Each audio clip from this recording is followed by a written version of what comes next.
Nang gawing santo si Padre Pio noong 2002, dumalo ang humigit kumulang 300,000. Pinuri ni Papa San Juan Pablo II ang monghe ng San Giovanni, partikular sa pag-akap nito sa kalooban ng Diyos at sa mapagpakumbabang pagsuko niya sa paghihirap. This is the most concrete synthesis of Padre Pio's teaching as a faithful witness to the power of suffering which made him reach the heights of sanctity.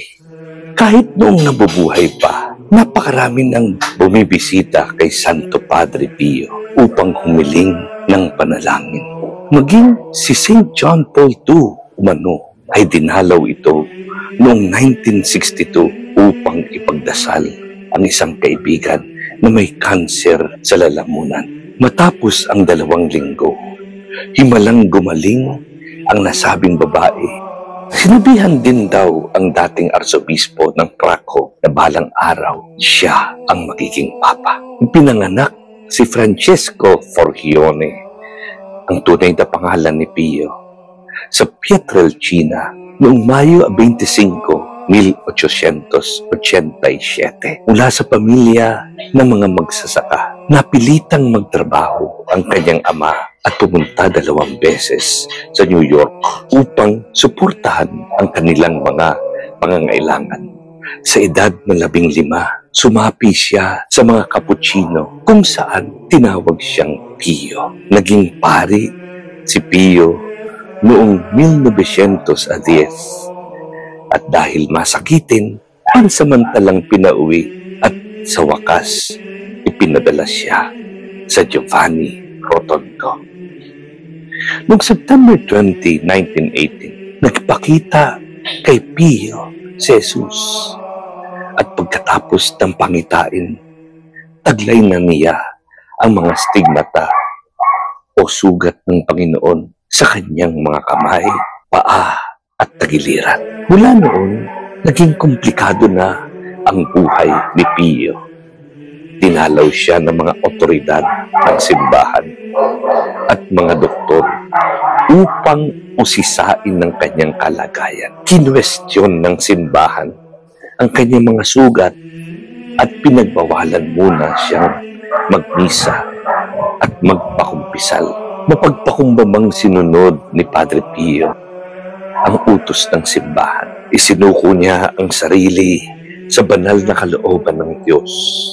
At dahil dito, hindi rin nagtagal, pinahintulutan muli siyang magmisa sa publiko at magpakumpisal. Sa mga taong lumipas, patuloy ang pakikipanayam ni Padre Pio sa lahat ng mga kaibigan at mga humihingi sa kanya ng payo at panalangin. Madalang siyang lumabas sa kumbento, kaya't daang-daang tao, bus-bus kung dumalaw sa kanya ang mga bisita. Nagsisimula ang araw ni Padre Pio alas 5 ng umaga upang magmisa. Pagkatapos, nagpapakumpisal ito hanggang tanghali. Tuwing umaga, saglit niyang pinuputol ang pagpapakumpisal upang magbasbas ng mga may sakit. Buong hapon, muli siya sa kumpisalan na tumatagal hanggang 10 oras kada araw. Sarami ang nais kumonsulta sa kanya. Kinakailangang magbigay ng numero ang mga monghe upang bigyan ng kaayusan. Nakita ni San Padre Pio ang mukha ni Jesus sa mga may sakit at may hirap. Noong 1940, napagkasunduan ng komunidad ng San Giovanni na magtayo ng isang ospital sa inisyatiba ng pari. At hindi nga nagtagal, naitayo ang House for the Alleviation of Suffering na may 350 kama para sa mga pasyente. May mga naiulat ding himalang gumaling matapos dumalo sa misa ni Padre Pio at magkumpisal sa kanya. Sa canonization ni Padre Pio, buong pasasalamat na isiniwalat ni Papa San Juan Pablo II, we remember the many trials that the humble Capuchin of San Giovanni Rotondo endured. Today, We contemplate in Him how sweet is the yoke of Christ, and indeed how light the burdens are whenever we carry the cross with faithful love. Nawa ang buhay ni San Padre Pio ay magbigay lakas sa atin. Sa harap ng mga pagsubok, buo ang tiwala na ito ang tanging daan upang makamit ang kabanalan.